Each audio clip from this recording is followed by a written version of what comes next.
a lot of cats out here today, and I listen to some of your videos, and you know, everybody want to be a gangster. Everybody want to be with the business, but everybody is not with the business. You know, and I got a saying, gangster by nature and not by choice. A lot of these dudes do it because they see it and they think that's the way to be. You know, it's sad to say that, you know, our women love hardcore cats. You know what I'm saying? So everybody feel they have to be on that page. But when the test come, if you ain't ready for that test, point B, you can talk all the shit you want. But as soon as that cat, a real cat, get at your ass, you ain't ready for it. Right. You gonna fold. And when you fold, it's all over. Exactly. It's all over. So you know, that's where they fuck up at. Everybody ain't with it like that. Right. And they always said the good girls like bad guys. And for some odd reason, you know, I don't know if it's but that's the opposites attract. Yeah, it's true. It's true. We know she a school girl. We know she green. We know that this whatever we trying to stash and hide is safe in her house. You know what I'm saying? So it's a survival tactic for real. Right. It's a weird choice, and we pick and choose, and we know who to f with and who not to f with. But you know, I was reading up on you and how you mediate the hip hop thing. You know what I'm saying? Boy, I wish you was there when Death Row these cats, because you know Suge Knight didn't listen. And I was there. I used to talk to Suge plenty of times. Like we stayed in tune, or I was in there when he got shot in Miami. I was in there. Yeah, so I always gave him advice too, man. You know, but once again, when you get the guys, it's a difference. If you're a guy from the street with millions, and then you got a guy in this industry with millions, it's still a battle because we still looking at it like it's a macho thing. You know, it's a testosterone thing. Like, why this guy even care to tell me to don't involve myself with certain things? You see what I'm saying? And that's because it's like, listen, you're going to be a fool with some money, or you're going to be a genius with some money. Which one you choose to be? My parents saying, okay, when you get 16 or you get your permit, we're going to buy you a car. You know, the stuff that they was telling me when I was 10 years old, you see what I'm saying? But by the time I'm 13, I got $1 million in counting. By the time I'm 15, I got 3 kids. So I'm doing all this on my own. Nobody was able to take care of me. You know what I'm saying? Because I'm in the street. You know what I'm saying? 13, 14, we fighting gang-related murders. You know what I'm saying? The crew stood solid. You know, you come from up under situations. You see what I'm saying? Right. Then one, you know, take the case and they run it concurrent.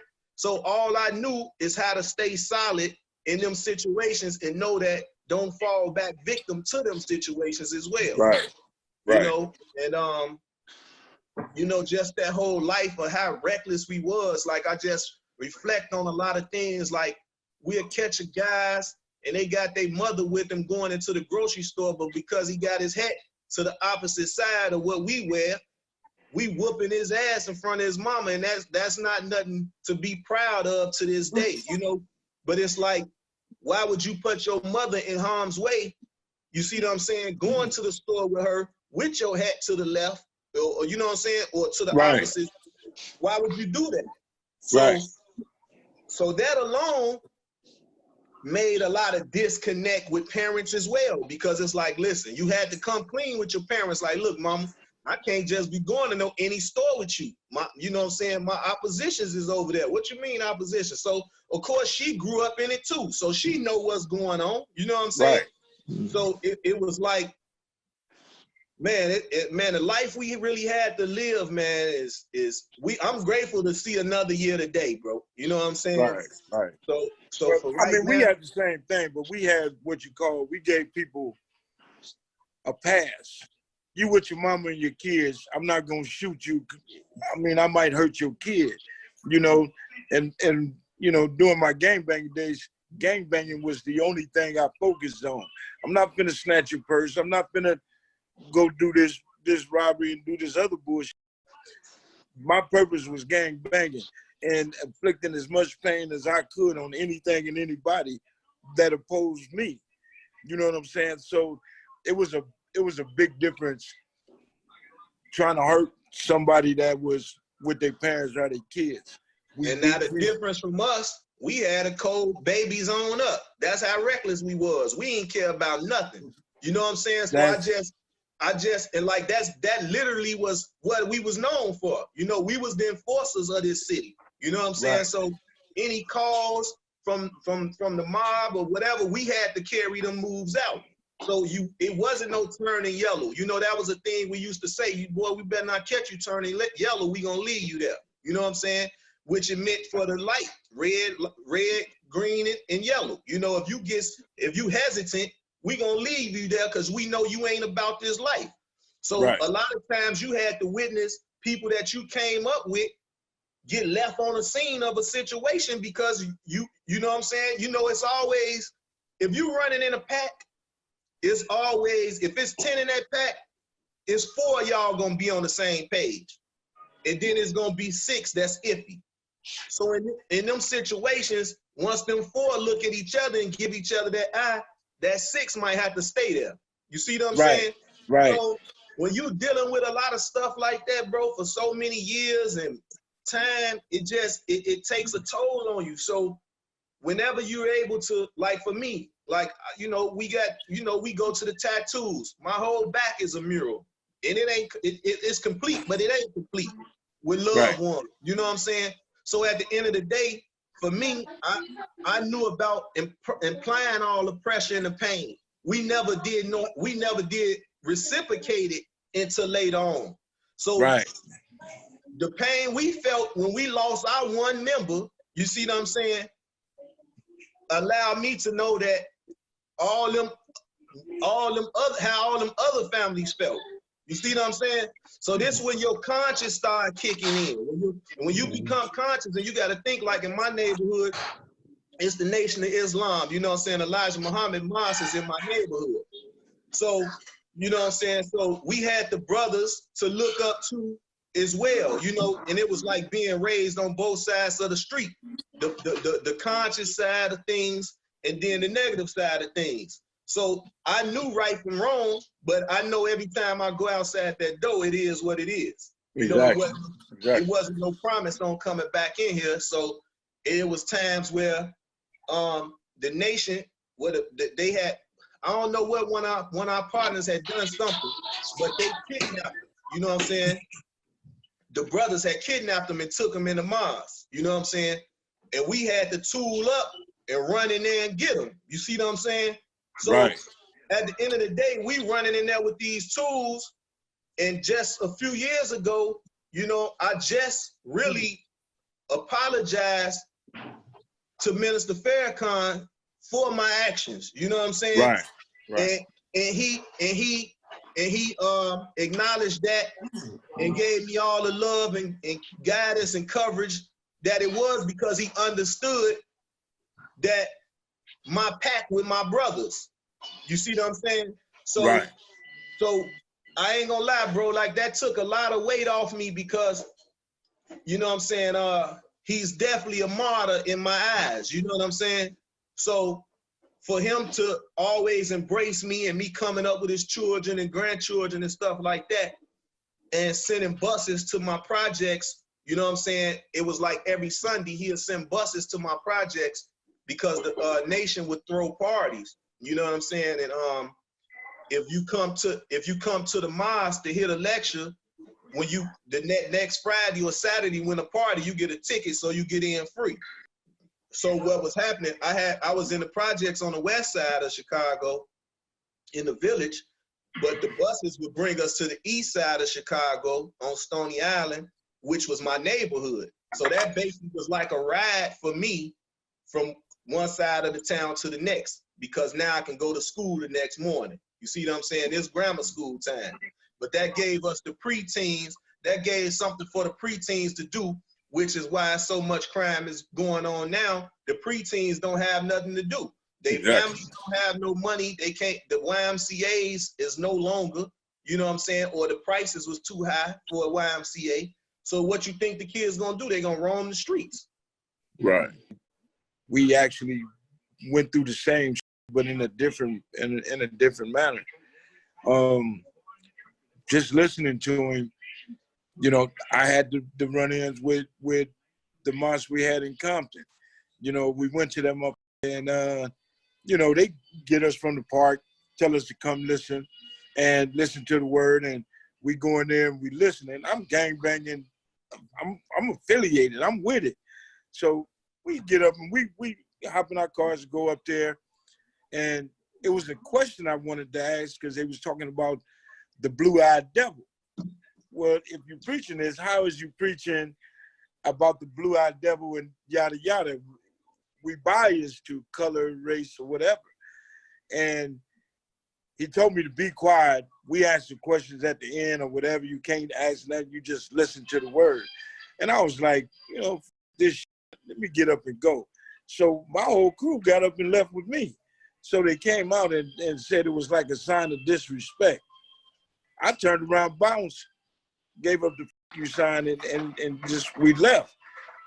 When we went back to the park, we knew, well, I knew that that was the wrong way to, you know, do it. You know, them brothers on a totally different page than us, and I was out of line. So maybe a week, 2 weeks went by. I went back up there myself because I didn't want the homies to go up there with the homies and they see me apologizing to people. So I went up there and apologized on my own. And it was good from there. My cousins, the Frasers, are Muslims. So I felt like I was disrespecting them too. So it's crazy, man. It's crazy.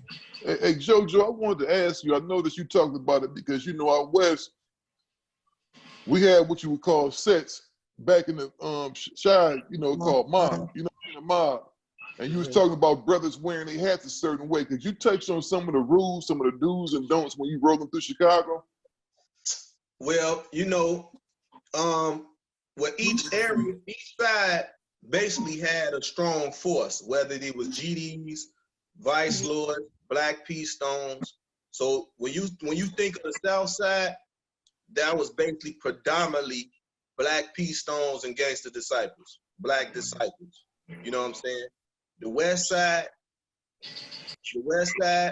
was predominantly Vice Lords. You know what I'm saying?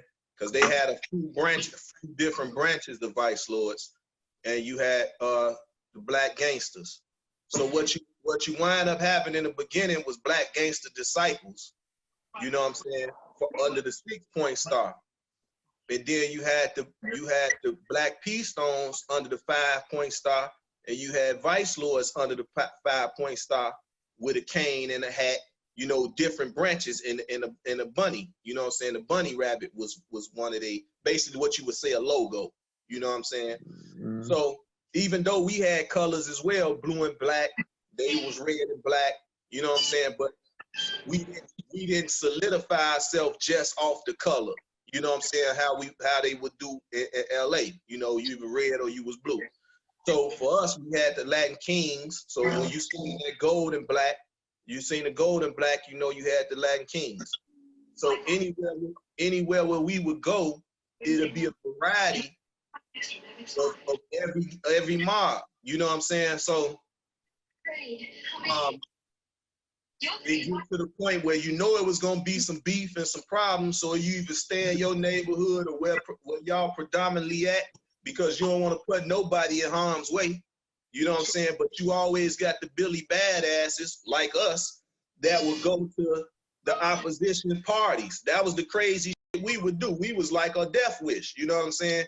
Soon as we go in the skating ring that we knew predominantly was all Black Peace Stones and Vice Lords, called the Rink. If you know anybody in Chicago, ask them about the Rink on 87th Street.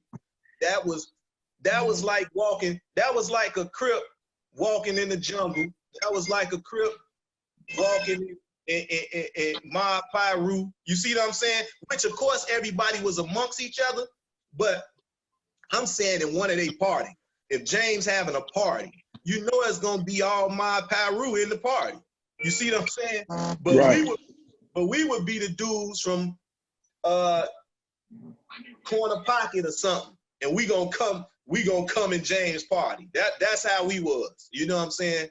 So it's like I just think of all that, bro. So today to even be enjoying a birthday and coming through this coronavirus and everything that's going on, it's like I'm forced to kind of help these younger guys because I know for a fact they dealing with their own issues and pains.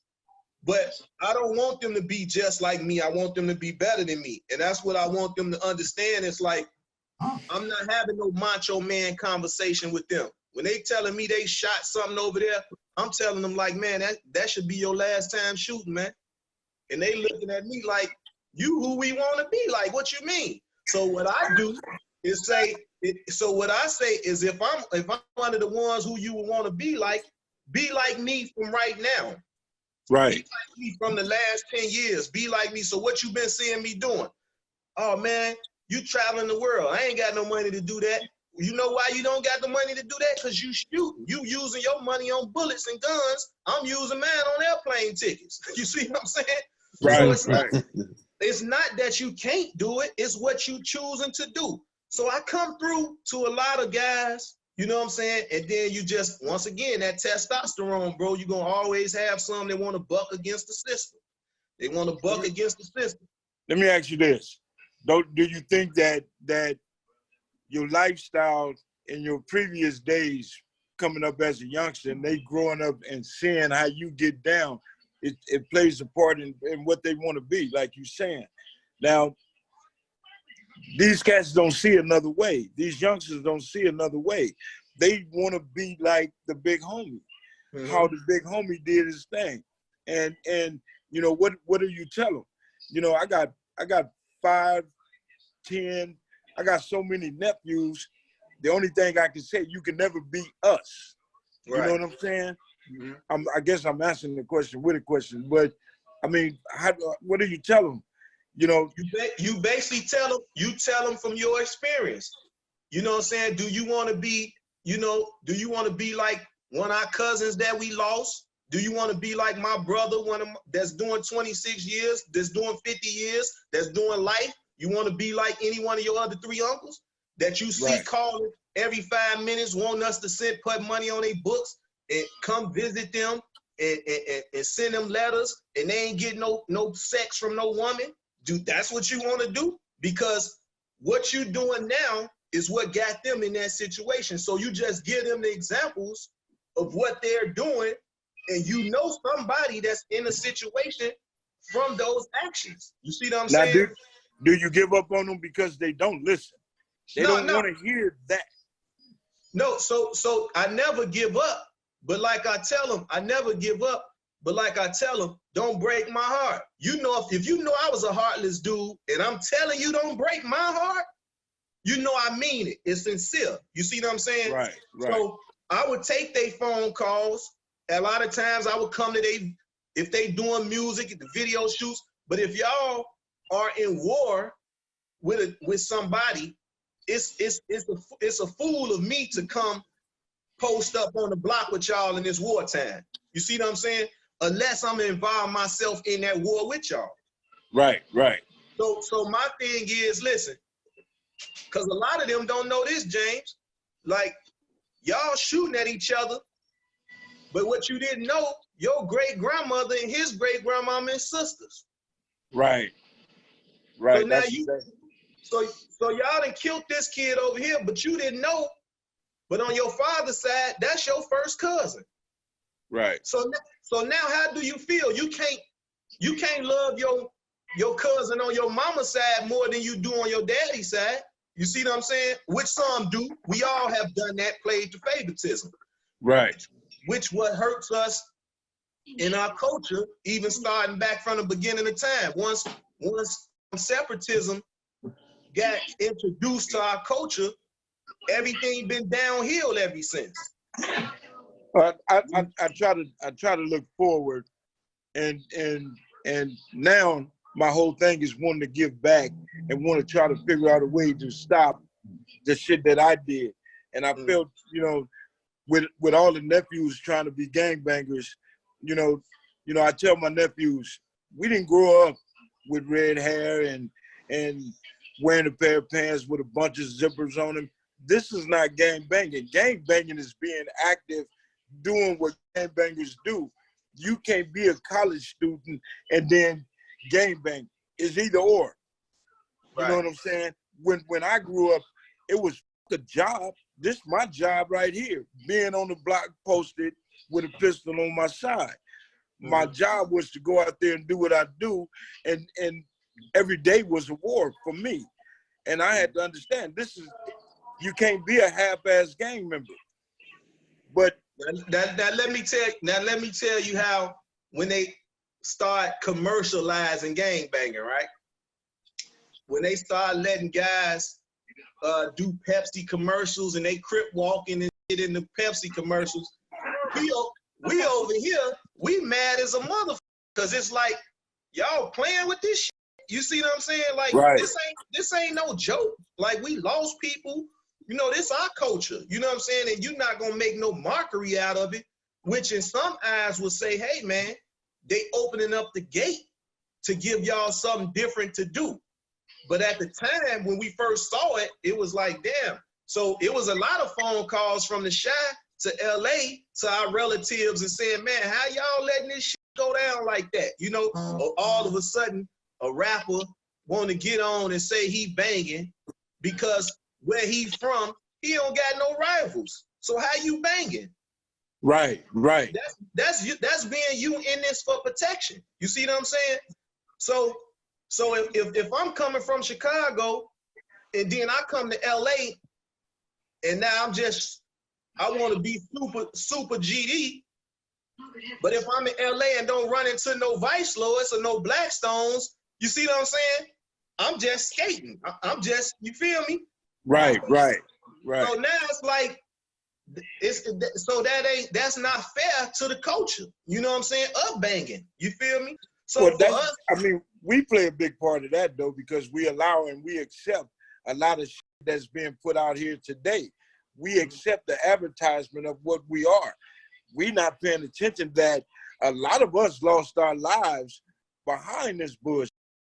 You know what I'm saying? I got so many homeboys in the grave today behind gangbanging than you do just dying on GP. Natural causes or whatever the case might be. But, we accept it. We accept all this shit.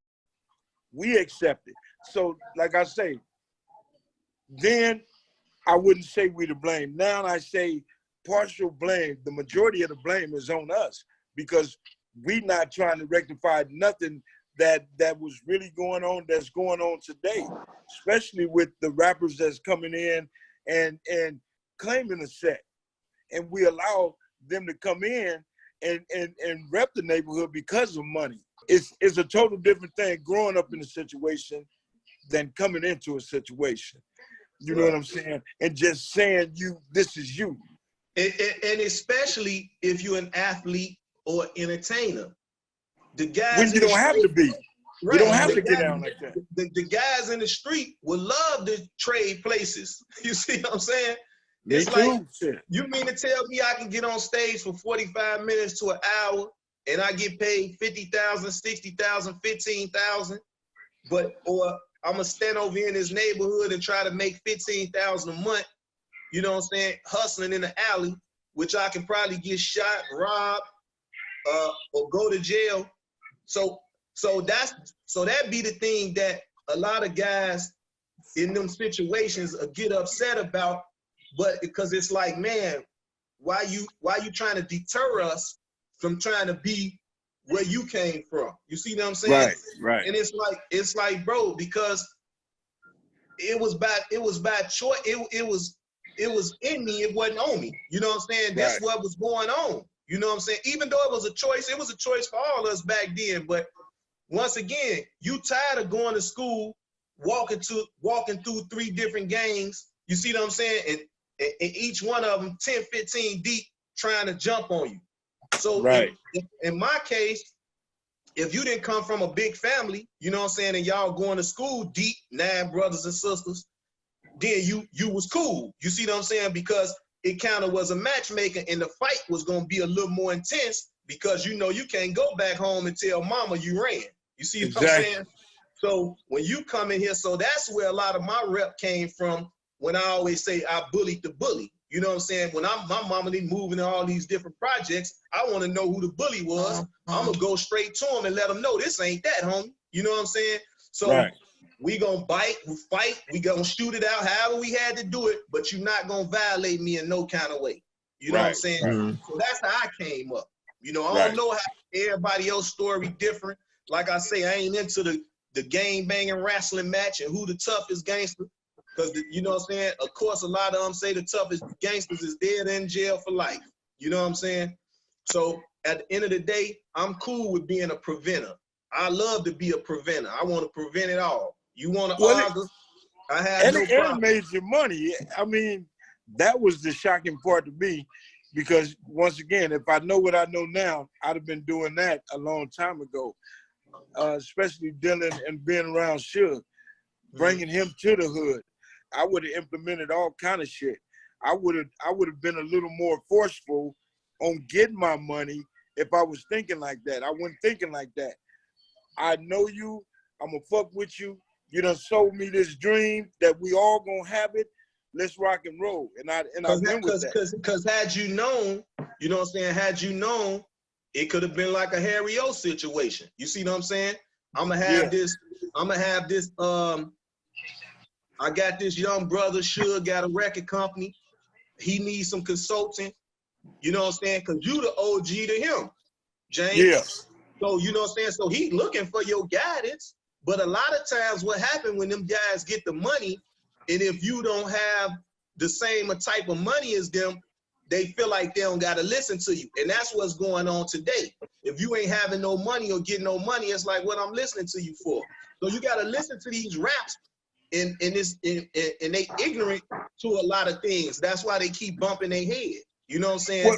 So in your case, if you would have laid there and had a consulting company, a management company, you would probably, knowing you probably still have 100, 200 million right now. Well, you see what I'm saying? And that's the thing, because, you know, we did a lot of shit, you know, walking into Ruthless Records and, you know, demanding, you know, just doing us.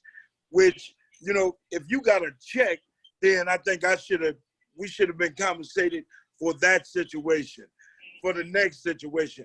Everything should have been dealt with like that. But my whole thing was looking at it. Here I am, never had a paycheck such as the ones I was getting at the beginning. You know, all that different exposure, going out of town and all of this. You know, I'm fresh out of prison and I'm in North Carolina, you know, I'm out of Compton. And I was just loving it. And when I saw the big picture, everybody else was sold already on the dream that I was sold on at the beginning. Now they stuck. And we can't get out of this situation. But, you know, it was just so much money that went past us, everybody else was getting it.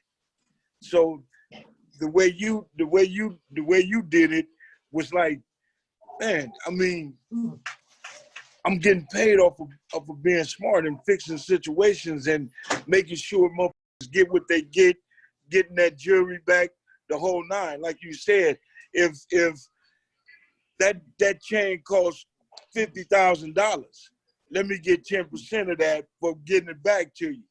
I didn't do that with him. You know what I'm saying? Our whole thing was whoop that ass, be done with it, and say, fuck it. But you know what? That's why I'm glad you came and said, you know what? You made your bones with him. You sent him put something on his books because you understood. See, that's a grown man.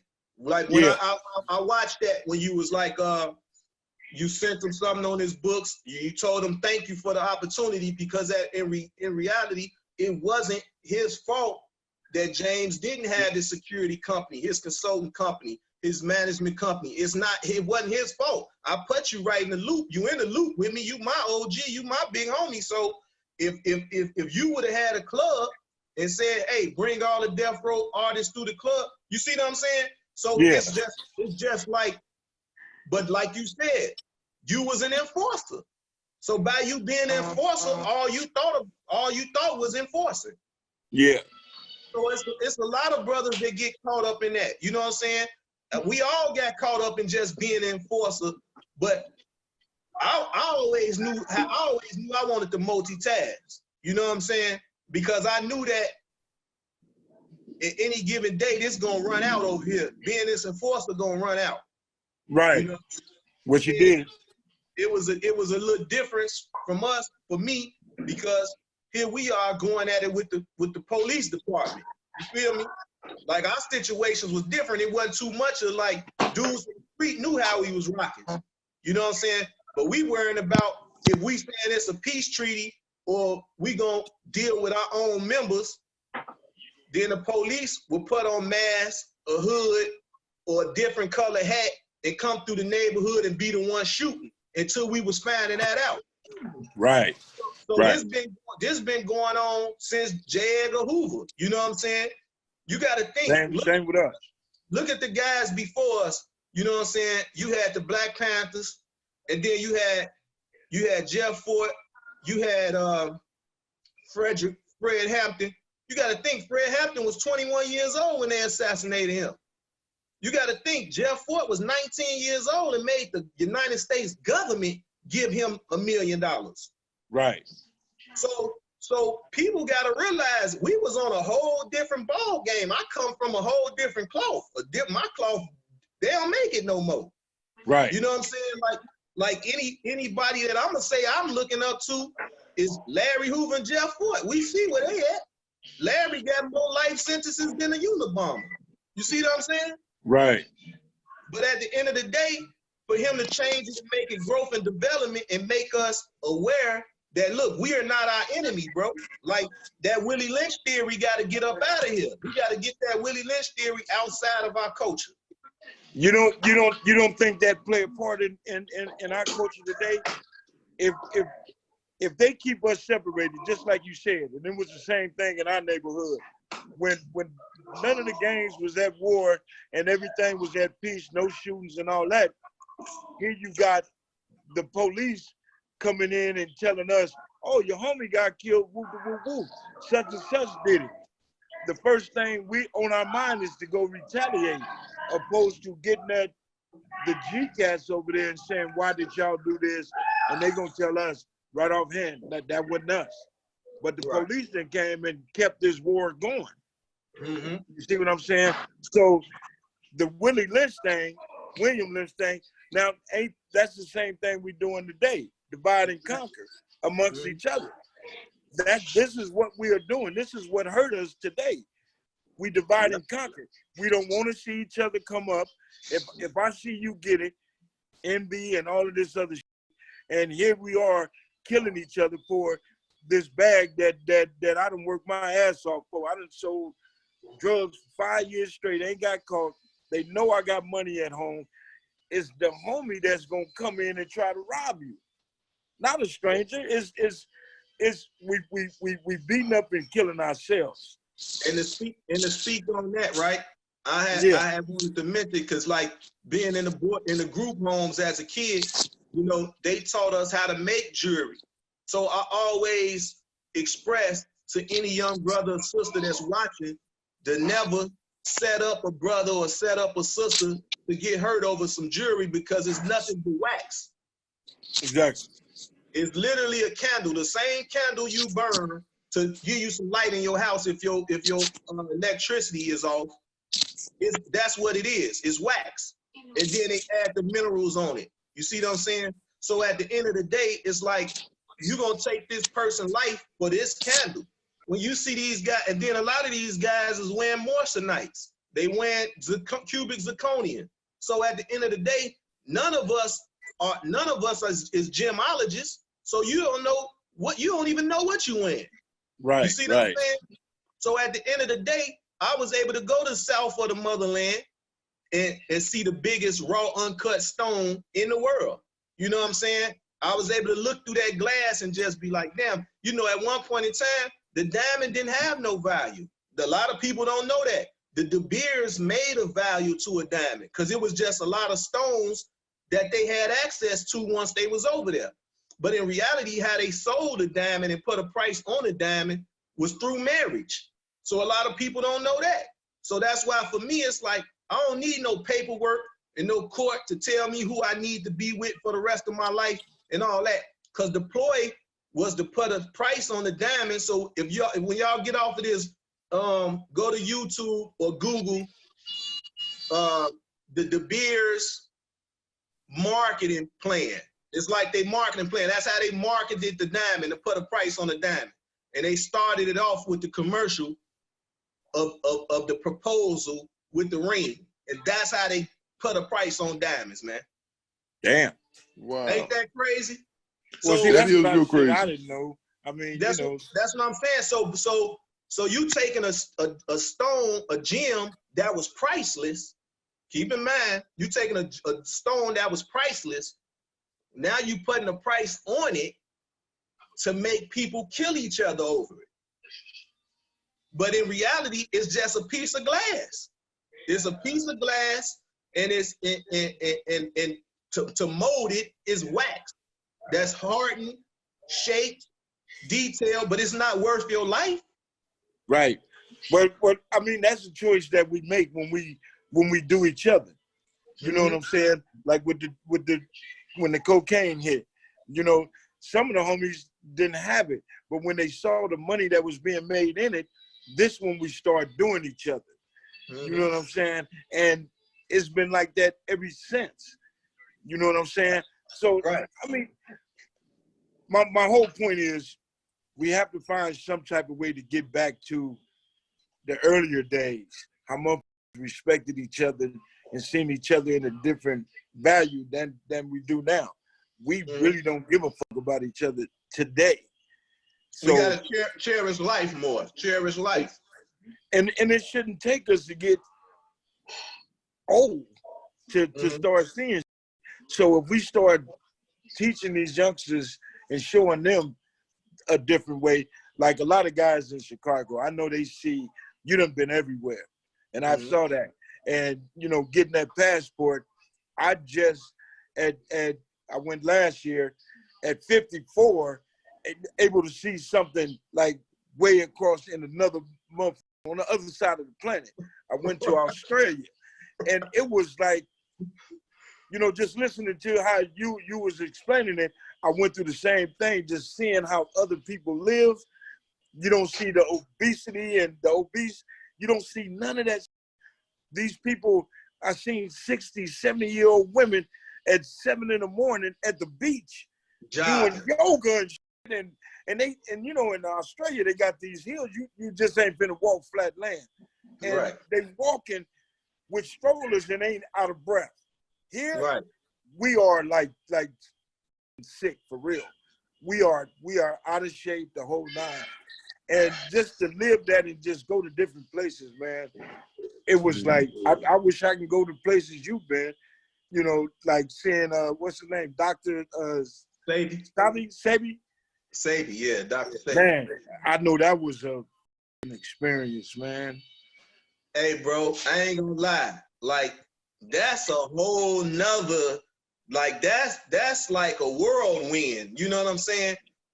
Here, but once again, me being raised to respect and listen to your elders, right, wrong, and indifference, and you are able to decide if they guiding you the right way or the wrong way. Right. So for me to get the knowledge that here this man is reversing all these critical illnesses, man, the brother 83, 84 years old, man, with 1-year-old kids, man. And I mean, well, I know that our sperm is good to the day we die. I know that. But I'm saying this man having an erection at 83 and 84 years old. You see what I'm saying? So he was like, for real. I hear Nick Cannon and how Nick Cannon talk about him and respect him. But I mean, like, I'm a diabetic. man, what I need to do to cure this, because taking these shots is a month. So if I can fix that, how to quit smoking cigarettes? Yeah, see, he got all that. It's herbs that'll kill those. I think it's called the chilaxin. I'm not sure, but I think so. It's herbs that'll kill those urges, that'll fight off that nicotine and make you don't even crave it. He got some sons and grandkids out in LA, you know what I'm saying, that I can refer you to.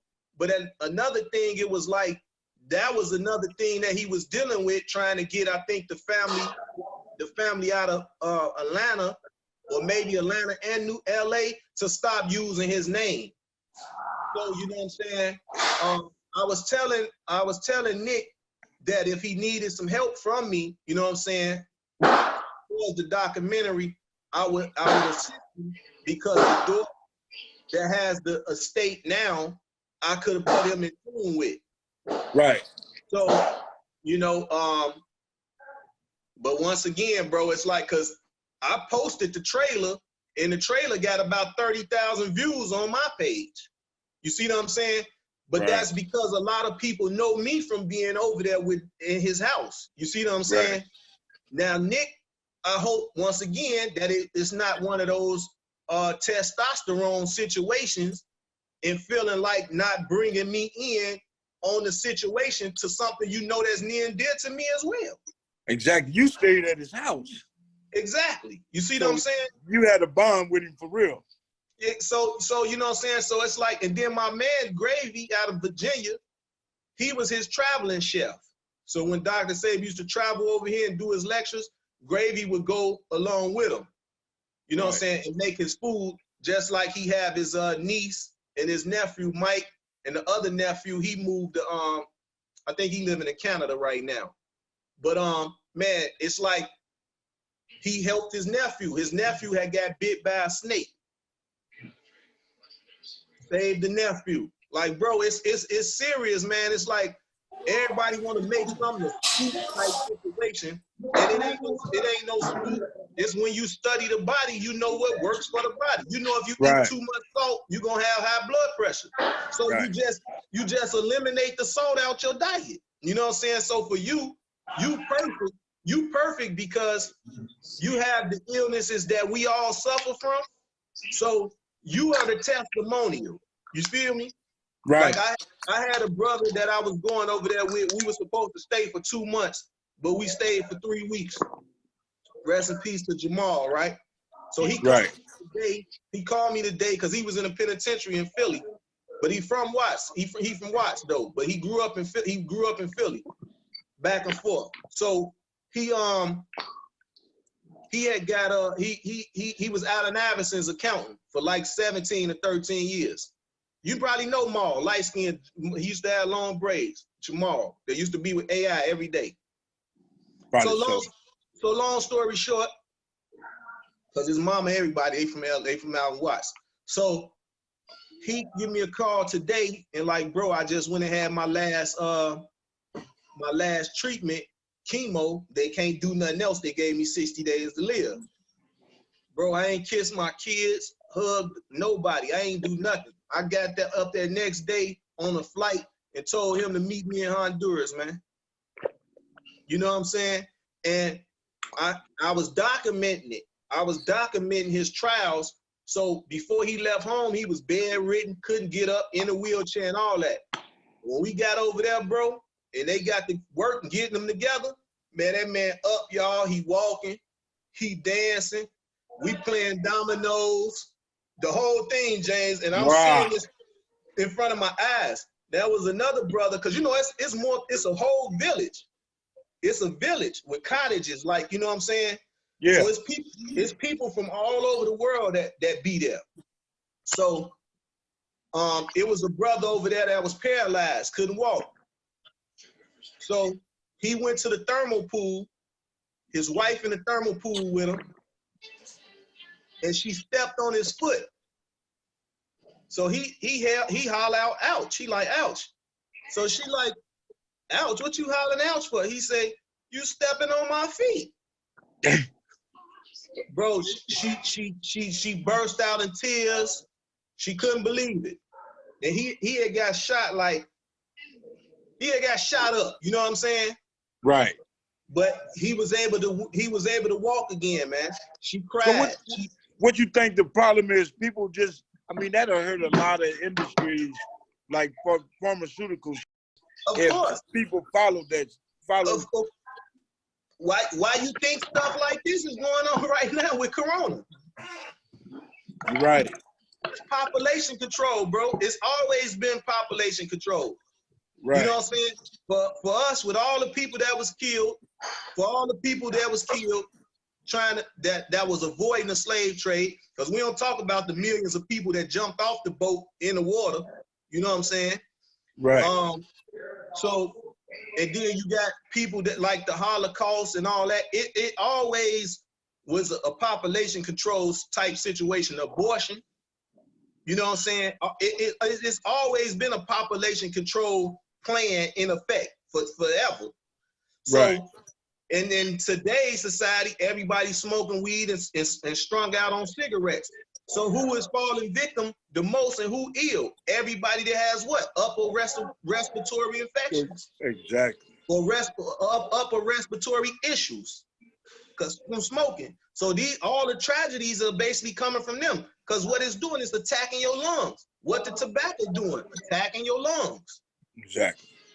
So those are the people that they feel like they basically playing Russian roulette with their life, because on a pack of cigarettes, the Surgeon General tell you cancer, this, that, and the other, and people still smoke.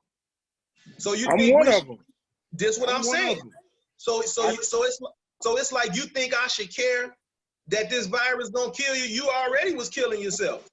Right. But right. you killing yourself is costing us. You killing yourself is costing us. You costing the government to help you with this hospital, help you with your insurance. You see what I'm saying? You costing us.